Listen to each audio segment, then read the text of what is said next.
Welcome to The Problematic Gaze with you, Dr. Lee Arnott, and you, Dave Moore. See what we did there? That was fun, Yeah, wasn't it? Switching it up. We are The Problematic Gaze, and each episode we take a piece of pop culture of the last 60 years and examine it through the problematic lens, asking ourselves the question, could you get away with it today? And if not, why not? And what that says about society and culture then and now. And before we take a deep dive into our chosen topic, we'll look at the news events of the year, we'll look at the TV landscape, and we'll also look at the pop charts of our chosen year, just to put the show into context. How are you? Very good. Are you? Very good, yes. You've got a slight change this morning. We're having a PG coffee morning. Coffee morning. Aren't we? Like my Dolly Parton mug. I should have had it in the Problematic Gaze mug. That's lovely. Yeah. That's lovely. Yeah. My friend Gavin got it for me from Dollywood. I thought she made it for you personally. It's got David on it. Got David on it. Yeah. So normally we crack open the champagne, but we're filming this in the morning. Yes, so it's early, so cheers. Cheers. Not quite the same, but you have a glass of bubbles at home if you want. If you want to. Yeah. We'll get straight on This it. isn't actually coffee, this is Twinings Glow. Oh. Not being sponsored by Twinings, but Twinings, get in touch if you want to. Please do. Yes. So we're looking this week at an episode of Will and Grace, are we not? Will and Grace. From the year 2000, broadcast in the US on the 23rd of November 2000. We couldn't find a UK release date, but tough. Yeah. Have you got anything problematised this week, Dave, before we begin? I have. It's mid-August now. Yes. And you can just feel the summer starting to ebb away a little. We might go on into September. Yes. But it's just that feeling. I mean, I haven't got seasonal affective disorder, I don't think. But you know when the summer's on the wane, well, I do anyway. This is like showing my age. When University Challenge comes back on telly. Yes. Because that's normally a winter thing, isn't it? Yes, it is. And when it starts in August, well, it started in July, but when it starts, you just think it should be dark outside when the University Challenge is on. Right. So that's how I gauge the seasons, really. For me, it's the smell of Strictly in the air. Yes. That's when I know Christmas is coming, basically. You see, I love it. I love it when the seasons change, when every single one changes. Yeah, I do like embrace it. I do like it, but winter is my least favourite. I like the long summer nights and, you know, being out in the garden till all hours. And when it gets cold, I don't like it. My little delicate constitution favours the warm weather. I thought you were a Yorkshireman. I know, but I've been living in the south for too long. Southern Fies, like myself, actually. Like myself. Do you know what my big problem this week is? Go on then. So last week was or was it 2 weeks ago, was the return of Wednesday, the Netflix show, which is great if you've not seen it. But it's been bloody years since the last season, and I can't remember anything. And it's like a lot of shows these days, they take so long to come back. You can't remember anything. No. You either watch the whole season again, and who's got time to do that, or you have to go on YouTube and get a recap video for 20 minutes. I'm finding myself increasingly having to do that. And you watched The Last of Us, didn't you? Yes. So the next one's not coming back for another 3 years, apparently. Do you know what I mean? It's ridiculous. Just spend less money on it. Yes.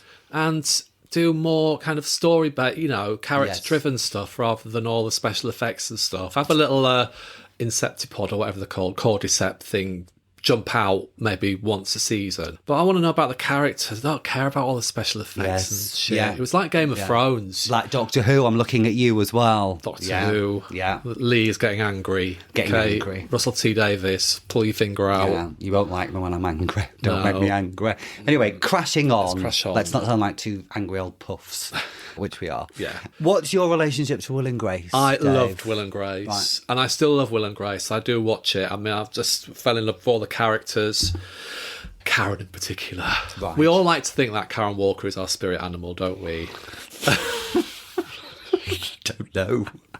Do we? If we didn't all have responsibilities and we were just completely and utterly selfish, we would all like to marry a millionaire, spend our days hazed out on drugs and alcohol and pills yes, and yes, stuff totally. with no consequences, but we can't all do that. No.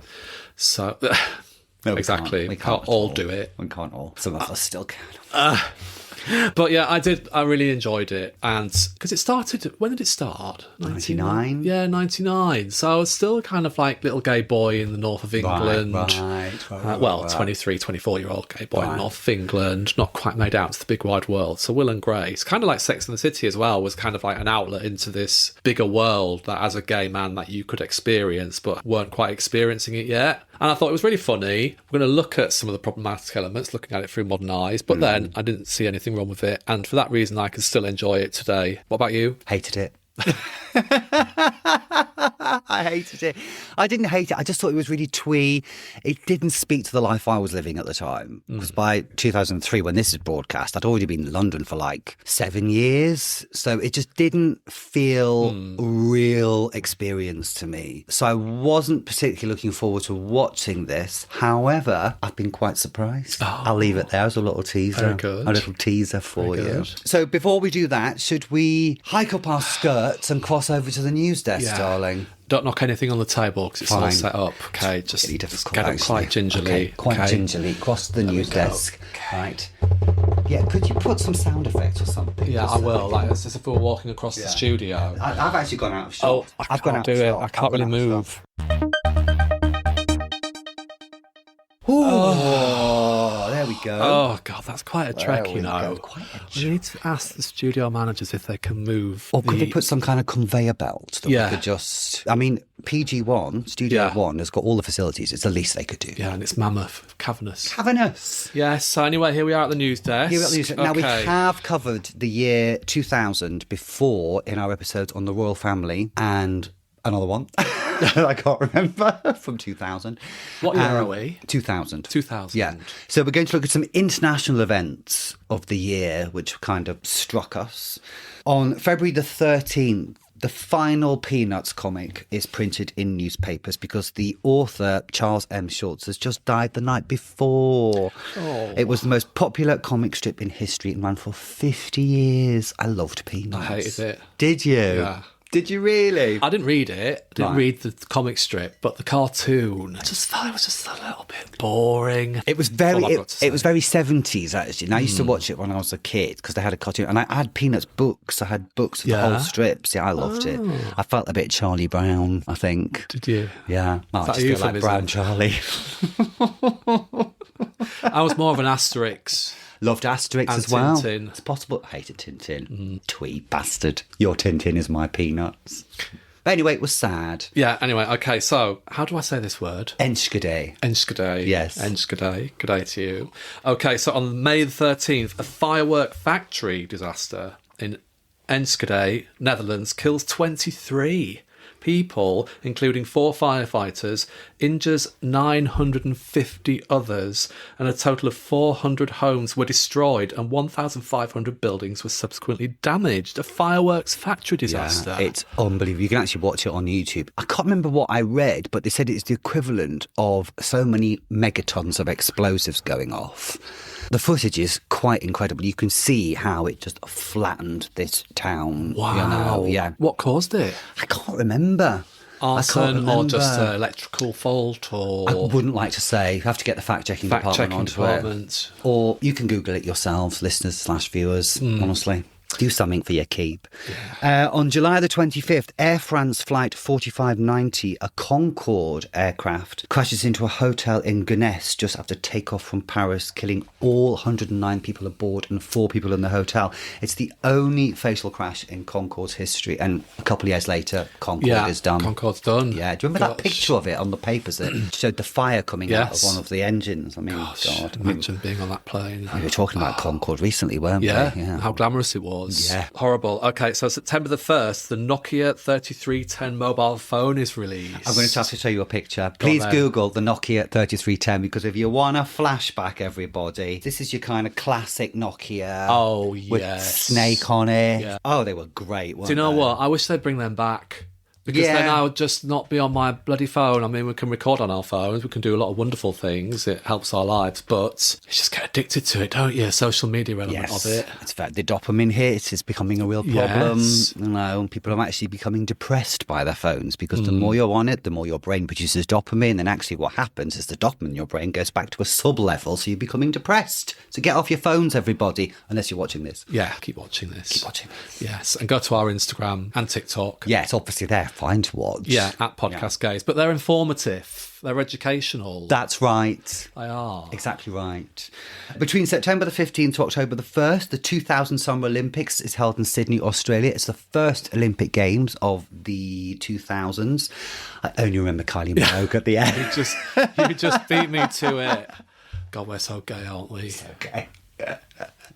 Did she sing Dancing Queen then? You did. Double whammy. And On a Night Like This, I remember. Yes, yeah. She just had her big kind of comeback, hadn't she? Well, yeah, spinning around and all that. Yeah. Had she done Can't Get You Off My Head yet? I think she had. No, I don't think she had. I think that was 2001. But we're definitely... Oh, my God. Kylie's back in the ascendancy after the fallow years. Do you think Danny was in the audience watching? She would have been. Cheering her on. Yeah. Slipping something into her drink. Love you, Danny. Love you, Danny. Where are we? Okay, so on October the 5th, mass demonstrations in Belgrade lead to the resignation of Yugoslavia's president, Slobodan Milosevic. Slobodan Milosevic, you said that very well. It was like sitting opposite Anna Ford for a second. Yeah, he was a horrible man. Yes, horrible man. He's going to get tried for war crimes not long after this. On November the 2nd, Expedition 1 to the International Space Station begins. So this is the first time people are going up there for a long time. I think they're up there for 136 days, the astronaut. Yeah, 25 years ago, ISS becomes a thing. I remember one night, completely by fluke, I had a stargazing app on my phone and was in the garden and saw the space station go over. And on my little app, it was this bright, flashy satellite thing going right overhead. It was amazing. Did you give them a little wave? Gave them a wave. Yeah. Didn't get anything back, obviously, but I know, some people are so up themselves. Okay, buckle up, gazers. This is a long fact. I can't believe that you're giving this one to me. Okay, I'll try and do it word perfect. November the 7th, 2000 United States presidential election. No winner can be declared, prompting a controversial recount in Florida. Then on December the 12th, Bush versus Gore.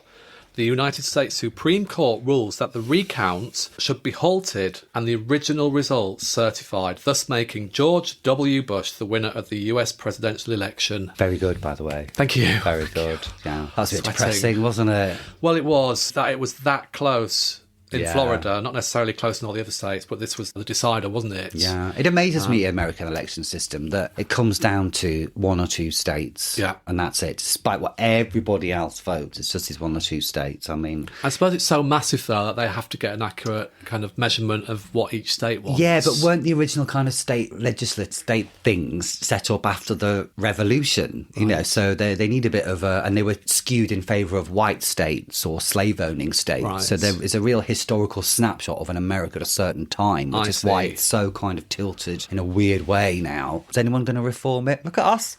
Welcome to The Rest is Politics. Yeah. If you want more in-depth analysis, I suggest going elsewhere. But yes. Sorry about that, everybody. Yeah, well, you're good. You're full of knowledge. We need an exorcist. On December the 15th, the third and final reactor at the Chernobyl nuclear power plant is shut down, and the station is finally shut down completely. Chernobyl was fall that off. top? Yeah, I was going to say. I don't know what the setup is. I can't remember what the setup is, but the punchline is Chernobyl drop off. Yes. Yeah. Good. This is more our level. Yeah, but back to normal. Yeah. Normal service has been resumed, everybody. Panic over. Okay, that was the year. Should we have a look at the year in telly? Let's do it. Yeah. Let's look at some major events. Major events. 2000 is we're seeing the continuation of this major digital expansion. Digital TV is continuing to grow in popularity, with lots of households now having things like Freeview, Sky Digital and On Digital. Okay, and then Channel 5 rebranding. Oh, sorry, this is one of my problematic things that I might use at a later date.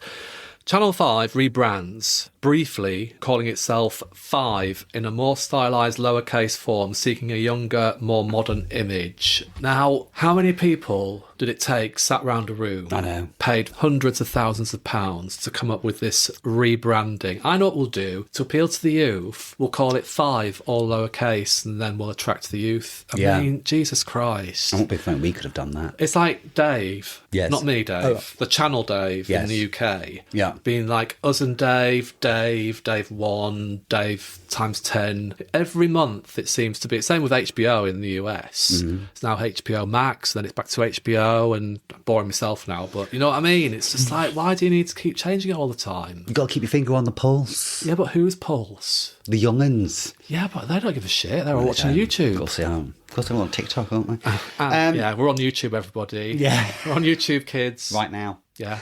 Interactive TV services like the BBC's Red Button feature begin offering more interactive content, laying the groundwork for future digital features. I mean, this is the future coming. This is today coming right now, isn't it? Yeah. There's some notable TV debuts that year, aren't there? There are. So Big Brother UK on Channel 4 debuted on the 18th of July 2000. It became a cultural phenomenon with Craig Phillips winning the first season, and it pioneered a new wave of reality TV in the UK. Big Brother was a watershed moment, shifting interest towards unscripted formats and public participation. Yes, if you want to know more about Big Brother and its effect on celebrity culture, then listen to our Big Brother episode featuring our special guest and friend of the pod, Davina McCall. Thanks, Davina. Thanks, Davina. On BBC Two on the 14th of August, The Weakest Link debuts, hosted by Anne Robinson. The quiz show becomes known for its blunt catchphrase, all together now. You are the weakest link. Goodbye. A little wink at the end as well, yeah. Yes. She's a little... I started doing that for a bit, actually. It was really weird. I kept going, thanks. Just a twitch. little tick, kind of a wink. Did you go through like a little twitch phase in your teenage years? Not my teenage years. This is my mid to late 20s. I did. Did you? Like that. I had a little tick. It's weird, isn't it? Yeah, it's an adolescent thing, isn't it? Some people develop them. Like some people develop a stutter through their adolescence things. I mean, this is the rest is science. Yeah. It's not based in any particular fact, but I do know that a lot of young kids, I think it's just anxiety and, you know, how you view yourself and how people view you and stuff. Yeah. You just get nervous doing that. I just thought Anne Robinson was great and it just kind of rubbed off on me. Anne Robinson rubbed off on you? Yes, she did. Okay. Legal department.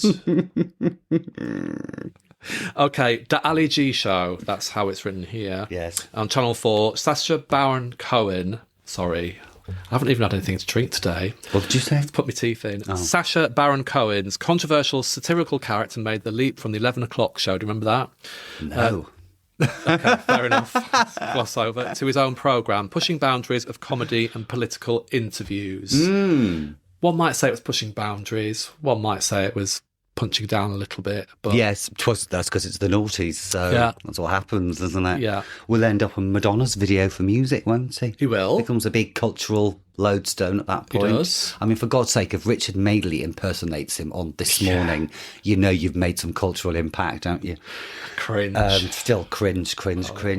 Popular ongoing shows this year. EastEnders and Corrie are still dominant in the soap opera arena. Okay, so Who Wants to Be a Millionaire remained one of the most watched quiz shows, which led the quiz show revival, amongst others, The Weakest Link, we just talked about. Cold Feet on ITV was a critical and audience hit, blending drama and comedy. Walking with Dinosaurs, BBC One, was still drawing acclaim from its 1999 debut, influencing future nature documentary formats. I remember a big thing in Heat magazine because they showed a dinosaur having a poo. And it was, first of all, it was like, how do they know this is what a dinosaur poo looks like or dinosaur pooing looks like? A lot of that stuff is kind of guesstimation, I suppose, Fossils? isn't it? Yeah, you can get fossils poos, but actually the mechanic... Let's not talk about any more about dinosaur poo. Some viewing trends, digital channels like E4, which was launched in January 2001, but that was hyped to buggery in 2000, begins preparing for a younger, more digitally enhanced audience and digitally engaged audience. And I suppose you could say that the huge people who rang in for the Big Brother final, casting their votes, is another indication that there's a public here very much willing to engage, and interactivity becomes the kind of buzzword of the early noughties when you're discussing tech, trying to get people involved. Was it ever thus? Remember, we're all cyborgs now, so... I know. You can interact and engage with us through our TikTok and Instagram. Beautiful segue. Thank you. Hats off. Always thinking of the brand. Always thinking of the brand. Yes. Never stop working. Never stop working. Good. Shall we have a look at the charts? Let's have a look at the top 20. Now, after the debacle of the last episode, which was 2003, where the charts were, I'm sorry, but no way to say it, a load of old shite. Topped by R. Kelly remix. Yes. Yes. I'm a bit more confident about this because 2000 was really when I was giving it jip. Right. So I'm quietly confident. So top 20. Number 20, Don't Mess With My Man, Lucy Pearl. Banger. Know that one. Absolute banger. I bought that on a CD single. Did you? Yes, I did. Oh, what happened to Lucy Pearl? Don't know. Think she's still doing the rounds? Possibly. Yeah. Butlins, maybe. Oh, don't say that. Or the American Lucy. version. Yeah. Oh, is she American? I think so. Okay. At number 19, I'm Out of Love, Anastasia. I thought that we know that one too. Yeah. Good. That's two we know. Yeah. At number 18, Devil by 666. Sounds nice, doesn't Yeah, it? this peaks at number 18 as well. Oh, That's why we've not heard of it. So, Country Grammar at number 17, Nelly. Yes, great song. Yeah. Great song. Very good. Savage Garden. Sorry. Number 16, it's Savage Garden with Hold Me. I detested Savage Garden, really with a visceral loathing. And I can't quite know why. I think they were just bland and... Oh, I hope they're not listening. I'm sorry, Savage Garden. What was the lead singer called? I've no idea. I just remember when they used to appear on CD UK, but couldn't bear them. Okay, moving swiftly on. Number 15 is a certain Martine McCrutchen. I'm Over You. Obviously, she's had Perfect Moment, hasn't she? She has. A bit one earlier. perfect moment. One only. Well, One it's all perfect downhill from there. Paul Martine. Or not Paul Mantine. Paul Mantine. Martine. or not Paul Oh my God. I've got a brain glitch. You know what it is? Because you're not drinking alcohol. I know. Yeah. God, So body's it's the harsh, shutting down. harsh reality of soberness. Shit. Okay, number 14, Original Prankster by Offspring. I think I know that. Yeah, I think if we I can't really. Yeah. Number 13, Don't Think I'm Not by Candy. Sure, I Right. know that as well. Yes, at number 12, She Bangs by Ricky Martin, or does she? Does she? Do you know Ricky? do I you know bet for you sure? don't. Bet you don't. Or have you just heard? Yeah, it's like Elton John fighting on a Saturday night, is it? Don't really think so. Oh. Number 11. I don't know what it was. Savage Garden and number 11, Top Loader, Dancing in the Moonlight. I'm fucking hating this song. Do you think Hated it. Do you think you need to talk to somebody about this? I don't know, but do you remember Sainsbury's had it as an advert for years and years and years afterwards? Every time I heard it, I just wanted to put my foot through the TV. Yeah. I don't suppose Top Loader are complaining. Probably No, just lining they're their pockets not, with all that Sainsbury's money. Yeah, Okay, top 10, Shape of My Heart, Backstreet Boys. whatever. Number 9, My Love, Westlife. When did that peak? That peaked at number 1, obviously. They had a run, didn't they? Yeah, Of they about did. 12 or They something beat the Spice Girls, didn't Yeah. Same Old Brand New You by A1. they? Number 8. One of the also-rans. Yeah, number 7 is Number 1 by Tweenies, which seems a little bit optimistic. Number 6, classic, Gravel Pit, Wu-Tang Clan. Absolute classic. Lovely. It was always in the clubs, wasn't it? Yes, it was. Yeah, Great. yeah. Some jip. Yeah. He was a bit homophobic though, the singer, wasn't he? Oh, was I he? seem to remember. Yeah. Gone off him now. Anyway, I just hadn't met the right boy. Number 5, Feel the Beat by Darude. Darude. They did Sandstorm, didn't they? I'll take your word for it. Number 4, Please Don't Turn Me On, something I say to you at the start of every podcast. You can't help yourself, love. Artful Dodger featuring Lifford. Yeah, I remember that one. I like that one. Yeah. Yeah, I was quite into garage, the UK garage scene at this time. Garage. UK garage. Number 3, I hated this song, Who Let the Dogs Out, the Baha Men. Hated it. Yeah, let's Hated gloss it. over that one. Gloss over it. Okay, number 2, another classic, One More Time, Daft Punk. Absolute classic. Shall we see what number 1 is? Yeah, okay, let's just hope it's not some child. Oh, abuser. that's okay. Can't Fight the Moonlight by Leanne Rimes. Oh, that's a very okay. inoffensive. Yes, it is. Nice little song, that, Yes, isn't it it? is, From yeah. Coyote Ugly. Have you ever seen that? I haven't. One for the list. Yeah, fine. Quite a good chart, that, actually, I Yeah, thought. actually, we knew quite a lot. We Yeah. were bopping along to those quite safely, Yes. wouldn't we? Yeah. Okay, goodbye, Leanne. Goodbye, Leanne. Enjoy your stint at number 1. Goodbye, Leanne.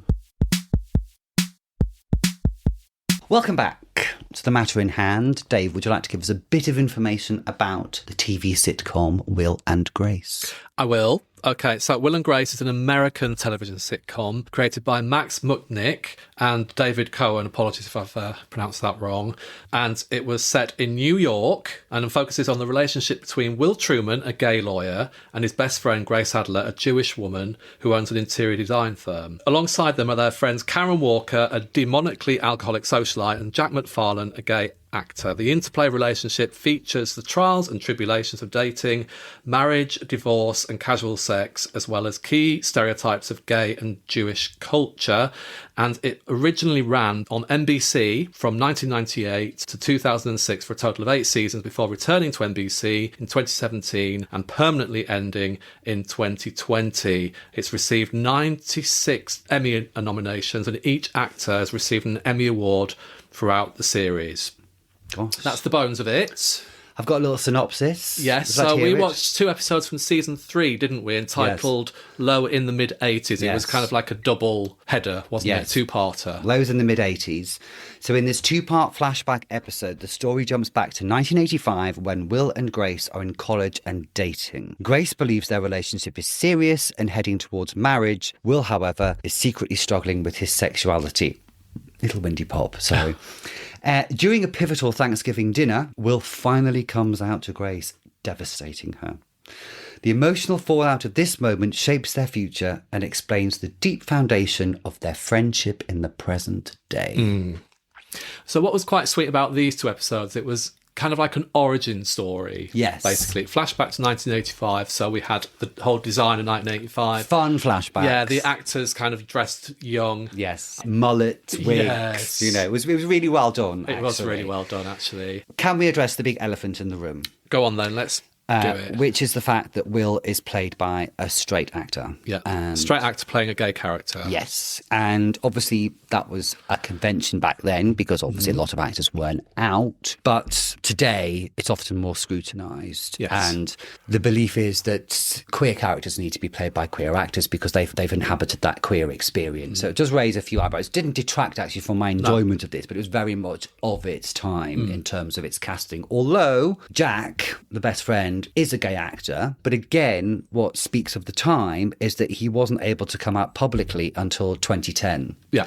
So he's pretending he's straight, playing a gay character in 2000, which again speaks volumes of the time this was produced. Absolutely. This debate is being fueled over the years, hasn't it, about whether gay characters are reserved solely for the portrayal by gay actors.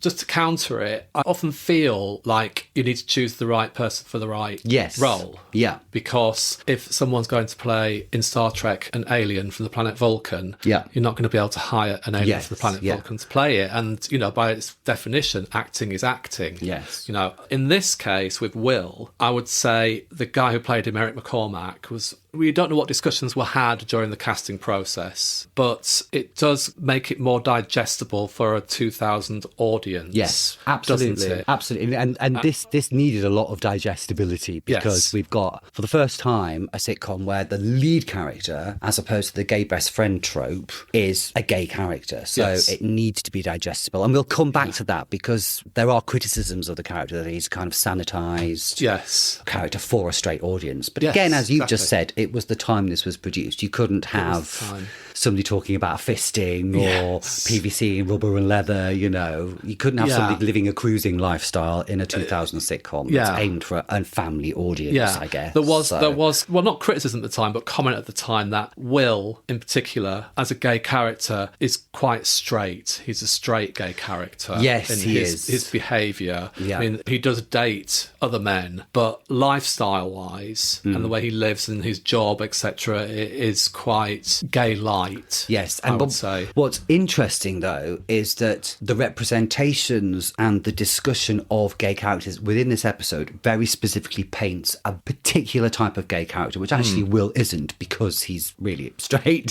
So a lot of these 2 episodes equated gayness still with femininity. Will puts perfume on his wrists at one point. He likes Dreamgirls, the musical. The signs Grace said she missed was that he dressed as Boy George for Halloween. He had a diffuser on his hairdryer, which I also thought was quite nice because this is clearly also before male grooming becomes a thing when every fucking man's got a diffuser on his hairdryer now. Liberace is the only other gay reference point. So it's situating this character still within that kind of conflation with femininity, which so much TV until that point has already done. So although Will kind of presents as straight, the script tells us that gayness equals femininity. And of course, Jack is camp, isn't he? These are the stereotypical signs to watch out for kind of vibe. Absolutely. We have to say that Will and Grace was pioneering at the time, absolutely, wasn't it? It was the first time that one of the central figures, the characters of a sitcom was gay and revolved around the gay world to an extent. Yes. And one of the not sub-characters, Jack also was gay. One of the things that I really enjoyed about this episode was, although it was done in a comedic manner, it was very sympathetic to the plight of a closeted gay man, which is an experience that we all go through. You know, obviously it was set in 1985 when being gay was considered. How was it considered back in 1985? It was just in Reagan's America. In Reagan's America, the worst thing possible. Yeah. Threat to the whole society itself. Yeah, what I found was really good about this episode, it was Jack at one time says to him, it's a drag pretending to be someone you're not, which is an experience that we all go through, don't we? Certainly, I know in my experience, you had to present yourself in a certain manner when you were in the closet. Yeah.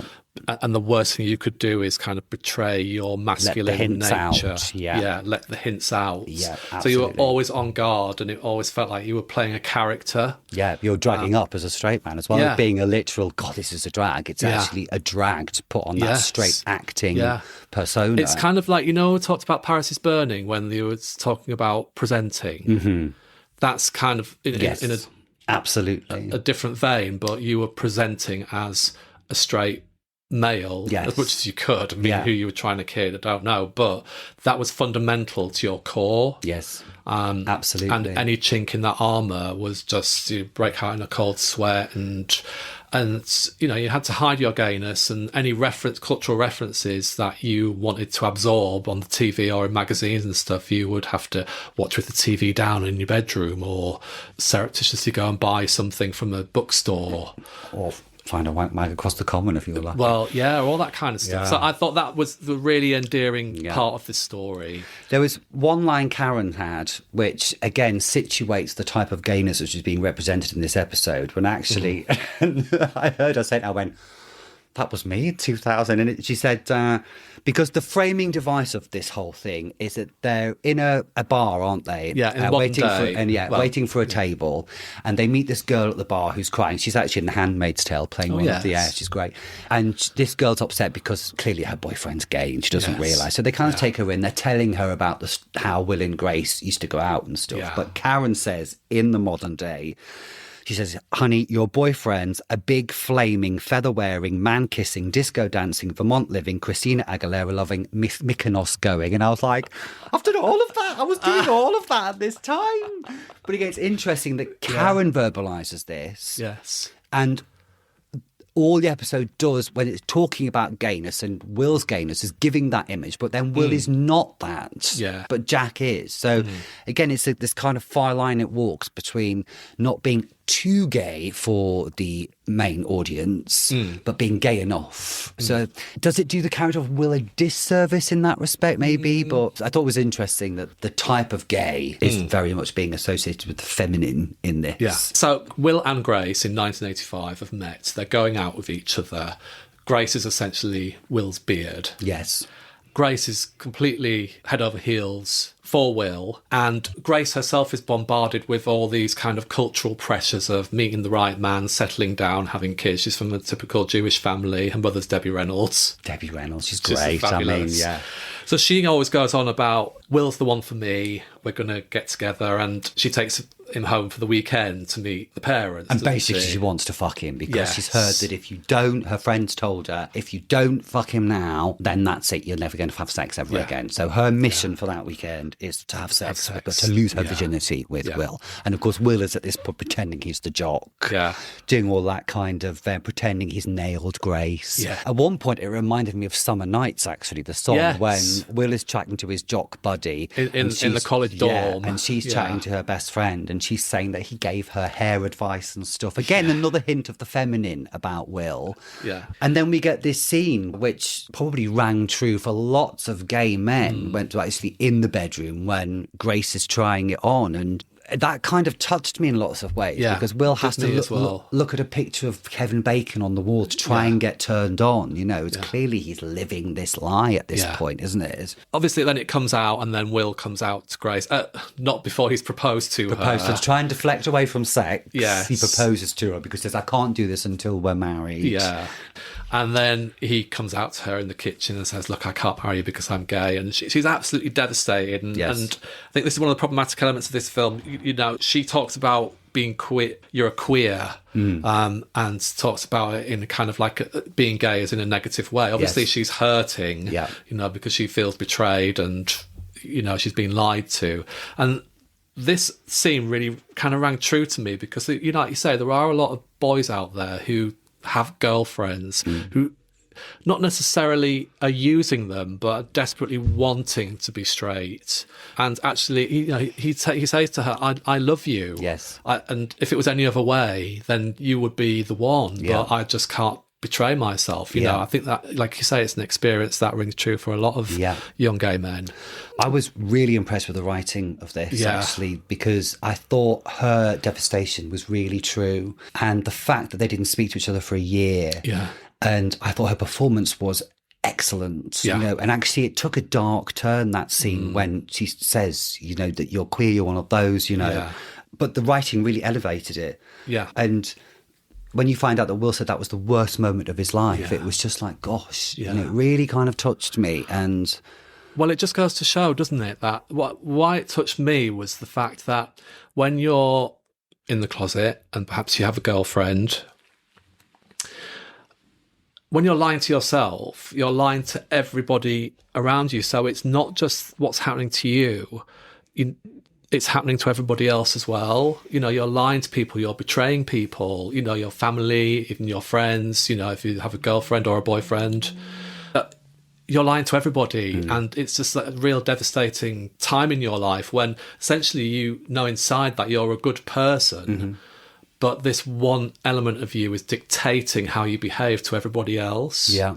So yeah, that really kind of struck me, really, because, you know, that's going to affect people moving forward. You know, it's always you know, in Grace, it's affected her and her relationships with people because she was betrayed so wholly by this guy who's not a bastard. No, not at all. But culture dictates to you that you must hide yourself and you must live a straight lifestyle. Yeah, and so, I thought there was a really true scene when Grace is with her best friend, still in flashback, and her best friend says, for a guy to do that to you, it's humiliating. I would just die. You must not feel sexual or pretty. Then there's the question, did I turn him gay? Am I so gross? Which I think, again, it really speaks honestly about what a lot of women in that situation must feel and must have felt when, if their partner comes out to them and turns out to be gay, you must question yourself. And I thought it was really clever, actually. And I liked the way that these episodes didn't pull their punches on it. I thought I was quite impressed. Yeah, actually. Yeah, I was. I thought, you know, it's a funny show. It's a sitcom, but I think, you know, the best sitcoms are the ones that can actually, you know, make you laugh all the way through and then punch you in the gut at the same time. Yes. And this really did it. You know, the light and shade of it. Yes, was really good. Yeah. Absolutely agreed. Totally agreed. Okay, can we talk about Jack and Karen a little bit? Because the first time we see Jack in the flashback, he's literally in a closet, doesn't he? And he jumps out of a closet. Yeah. I thought it was a fun touch. Yeah. And Jack is Will's counter in this. He's the life that Will wants to lead. He's, as Will describes him, Jack is his Sherpa through the Himalayas of Himalayan, which I thought was a lovely line. Yeah, Jack's basically the gay best friend he never knew he needed, and who takes him by the hand and brings him out into the open, doesn't he? Yeah, that was a really nice touch. But then there was a little bit of a twist in that when Jack admitted that he was in love with Will. Yes. You know, once Will had this moment with Grace and they'd parted company for a year, then obviously Will and Jack got really close. And there was a moment where Jack admitted his love for Will, and then Will was, a bit further down the line in his gayness and being open, and then said, I don't see you that way. You're my friend, and I want us to be friends, not spoil it by being lovers. And you could really see Jack's hurt there, couldn't you? Yeah. You could understand Jack and Will's relationship moving forward into the whole series. It really added a little bit of texture there that actually Jack was secretly in love with Will. Yes, yeah, absolutely. It was really nice. And I mean, Karen. Oh, Karen, what can you say? I mean, I don't know if everybody's watched Will and Grace. Maybe somebody hasn't watched it at all, but Karen is she's a socialite, isn't she? Hasn't got a huge amount of depth to her. There are moments throughout the series where you see more to her, but in this episode it's great because you can see, she's hard drinking, she takes pills. Everybody who meets her falls in love with Karen, and there was a nice scene in the nightclub, wasn't there? Few scenes. Yeah. And again, in flashback. From 1985, where all these people in the nightclub are in love with her, and she says, I can't be with you. You might be a rich Arab sheik. You might be Martina Navratilova. Who says, I was straight before I met you, Karen. That was really funny. Yeah. She was like, I can't be with any of you because I love my Stanley. We never ever meet Stanley. It's quite good because it kind of digs it a little bit deeper into Karen, saying she has no depth, but she loves this guy, even though I think he's quite short, fat, ugly. That's the insinuation. Right. But she loves him, and it's like the love at the end of the day. But yeah, she's great, Karen, all the way through. I mean, she just doesn't give a shit about anything. She doesn't take life too seriously. And she gets the best lines, and at one point she's having a flashing her boobs competition. Yeah. And you find out the woman she's flashing her boobs at is breastfeeding her baby. So they're great. Yeah, one kind of little problematic element with the Karen story. In the flashback in 1985, she meets Rosario for the first time. Now, Rosario is kind of like her housekeeper, her maid, her personal assistant. And she takes along That's who that woman was. Yes. Right. And there's a lot of kind of casual immigration jokes. Karen really acerbic towards Rosario and the other way around, because obviously Rosario's Hispanic and has come over. I mean, it's insinuated that she's in America illegally without a green card. Right. And Karen is always threatening to revoke a green card and send her on the first boat back to where she came from. Right. So that kind of stuck out to me a little bit as something like this was made today would be handled more sensitively, if at all. But back in the year 2000, everyone laughs at the racist jokes about sending immigrants back and you better serve me and behave yourself and do what I say, otherwise I'm sending you back kind of vibe, which... It was funny in 2000, everyone laughed along, and in the writer's room they said, oh yeah, let's do this joke about his casual immigration racism joke. But yeah, I thought that was one of the problematic elements of it. Before we talk about other problematic elements, I will say that I got a little bit choked up at the end. Yeah. In modern day, Will and Grace, it turns out that Will actually slept with a woman after he's finished with Grace. And Grace storms out when she finds this out. And the last shot is them two walking through this rainy street in New York. And it transpires that Will said that he could only do that with somebody he didn't love because he just needed to make sure that this wasn't what he was into. Yeah. And then they walk off, and then we stay framed on the supermarket, and then the two characters come out in their 80s stuff. There was a beautiful little circularity about this, a real tenderness. There was an honesty and vulnerability I really enjoyed. I got a little bit... Yeah, it was nice. A little bit teared up. I was quite surprised. I thought it's Will and Grace. I've got a heart after all. Yeah, it was a nice resolution to it all, wasn't it? Yeah, it was. What you say about the script writing was great. And, the storytelling, it had this conflict and this resolution to it and everything was just really nice. It was nicely tied up in a nice little pink gay bow. Absolutely. I mean, we can talk about, we've talked about how Will was the first openly gay character in the network show. Brilliant.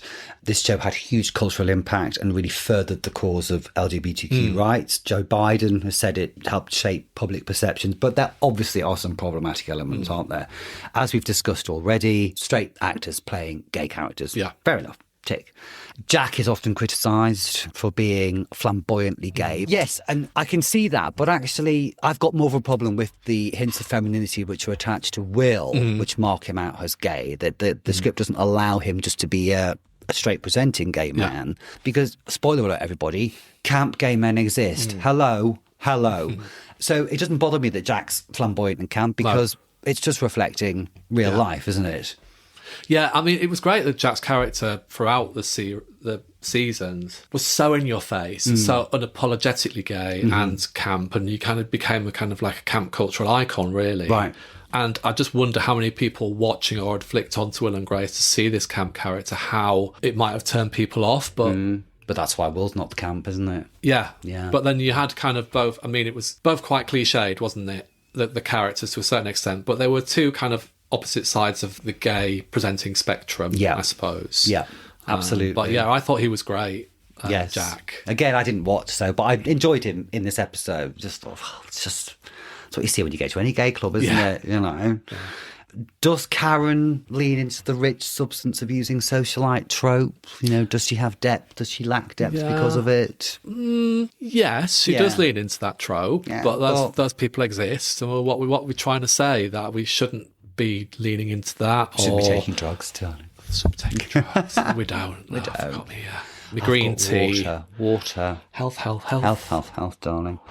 The show's been criticised for its... Well, again, it's like Friends, isn't it? It is a sitcom of a time, so it's very white. But you don't see any other representations, unless you know different, of LGBTQ plus the community. It's not that I can remember. I mean, there was a person of colour in this that Karen rejected, but it was a very small, minor part, wasn't it? Yes, yeah. But he wasn't... He was a straight guy. Yeah. But again, I mean... Again, but when they're taking steps forward, yes, exactly. You know, and in that landscape, like you say, we talked about Friends was 6 white friends. Yes, this is 4 white friends essentially. Yeah, you know, it made a leap forward in progress of representations of LGBTQI plus characters. Yeah, and then later on over the years, I mean, shows like Looking was very representational. Did you ever see Looking? Never heard of it. For American TV, this is huge. If you think back to Soap, which was the sitcom in the 70s where Billy Crystal played a gay character. That was groundbreaking in its way, but he was very much an incidental character. Right. So to have a main show, you couldn't imagine Friends having a main gay character, for example. Yeah. I think, this is a starting point. Yeah. You know, you can't expect in 2000 for them to throw everything in this, when at that point they're even scared about making their main lead character a bit camp. So, well, exactly. But I mean, there's so much research done in a network show like this, you know, for NBC, about what are our demographics, what the age range, what cultural range are watching the show and everything. So there were certain episodes where we pushed the boundaries. How did the audience react to that? Should we pull it back? Should we push it forward? So there's all these conversations going on in the background. So, but I think, you know, in general, it was a very brave thing to do to commission this in the first place. And just goes to show, I mean, it was a real big ratings hit when it first came out. So it just goes to show that if you take the plunge and be a bit brave and push the envelope a little bit, you know, you kind of get the rewards from it.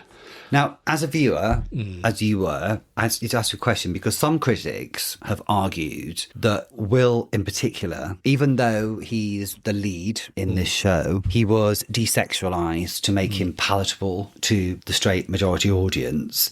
His relationships were often less central than the show's straight dynamics.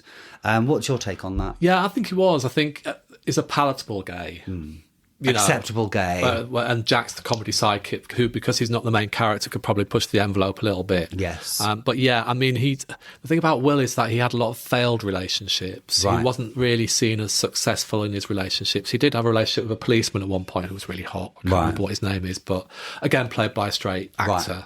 So yeah, a very sanitised version of gay, I would say. Very palatable. And that is problematic. It is problematic, but again, it's a gay character. It's a gay character. It's an American sitcom with established format by this point, isn't it? Studio audience, blah, blah, blah, blah. You've got 20 minutes to tell a story. In this case, you've got 40 because it's a two-parter, which possibly why it's allowed to breathe a bit more, isn't it? And you're allowed to, those characters and that writing's allowed to be different than bang, bang, bang, bang, bang. So, we're done, bye, see you next week. I suppose looking from a kind of 2025 perspective, it is quite nice to see a gay character who, being gay, isn't the sole focus of their life. Yes. Which I think they're not defined by their gayness. Not defined by their gayness. Yeah. But by then it was because of necessity, because of not wanting to startle audiences, scare them off. Did you watch the more recent version? I watched a couple, and it just, like a lot of these things that get rebooted, it just had lost its sparkle a little bit. You move on, don't you? Your tastes move on. I mean, I still watch the old reruns because of the nostalgia element to it. But yeah, reboots. What are they rebooting at the moment? Murder, She Wrote. Oh, yes, with Jamie Lee Curtis. Yes. Now, I love Jamie Lee Curtis. I'm actually quite excited about that. That might be quite interesting. Yeah, but it's not going to be Angela Lansbury, isn't it? See that meme of her when Jessica Fletcher kind of gets dressed up all tarty and she puts some money in the jukebox and she's dancing. I've seen it. We'll put that on our socials. Yeah, I'll have to point out to you. It's very funny. But yeah, I don't think I've got that much to say about I haven't got anything else to say about Will and Grace. I actually quite enjoyed it. Do you want to wrap it up? Yes, let's wrap it up. So what would you give it as a score? I really like Will and Grace. It's very dear to my heart, and when the reruns are on, I'll still watch it. And like we say, it has got its problematic elements now, but that doesn't necessarily mean you can't enjoy it. And I still do. So I would give it 8 rubbing a pill around the top of a martini glass, swallowing it, a la Karen Walker. So 8 ecstasy tablets out of 10. Yeah. I think she was more painkillers. I think she was more kind of prescription drugs, under-the-counter prescription drugs than hardcore stuff. I surprised myself by really enjoying it. And I thought the writing was great. And I would wonder if it's the same if it was just a one-off 20-minute episode. But I thought the backstory really brought these characters to life. So I would give it 8 bubble perm wigs or 8 Debbie Reynolds solos out of 10 as well. Much to my surprise. Yes. We didn't really touch much upon Debbie Reynolds, but she was fabulous as Grace's mother. Yeah, it doesn't Grace say at one point when she's taking a bush, says you're going to meet whatever happened to Baby Jane being reenacted, which I thought was great. And there was another line when they say to Pam, the girl in the bar, if you don't listen to this story, then you're going to end up like when Mary met Sally, which is referring to Will and Grace, which I thought was another nice little, but enjoyed it. Really enjoyed it. Okay, so let's put Will and Grace to bed. Yes. What we're going to be talking about next week. I'll just die if I can't get this recipe. I'll just die if I can't get this recipe. Hello. You all right? I'll just die if I can't get this recipe. Have we lost you? No, we haven't. Next week, we're talking about a corker, Dave. It's one of my favourites. Yeah. It is from 1975. We are going to the town of Stepford to meet the wives. Who have a strange secret that they don't want anyone to know. The Stepford Wives. Buckle up, everybody. It's going to be a corker. I think it is. I think it's going to have a lot to say about representations of females in the mid-70s. A direct response to second wave feminism right there. Really? Yes. Yes, so I'm very excited about Lots to delve into. Lots to delve into. But until then... Yes, please do follow us. TikTok and Instagram at Podcast Gaze. And if you want to email us, please do at theproblematicgaze@gmail.com. Watch us on YouTube. Listen to us wherever you get your podcasts. All that malarkey. All that. And we really like to hear from our gazers. So please contact us in any way you can. Please do. And we are an independent podcast, aren't we? We are. We do everything ourselves. So your support means a huge amount to us. So it does indeed. Thank you. Right, I'm off to sit at a bar crying because I've realised my boyfriend's gay. What are you going to do? Oh, God, I'm rocking out into a cold sweat again. I'm off to get a bubble perm. Fabulous. That's what I'm off Fantastic. to do. So until next week, gazers, thank you so much and we'll see you then. See you then. Au reservoir. Au reservoir.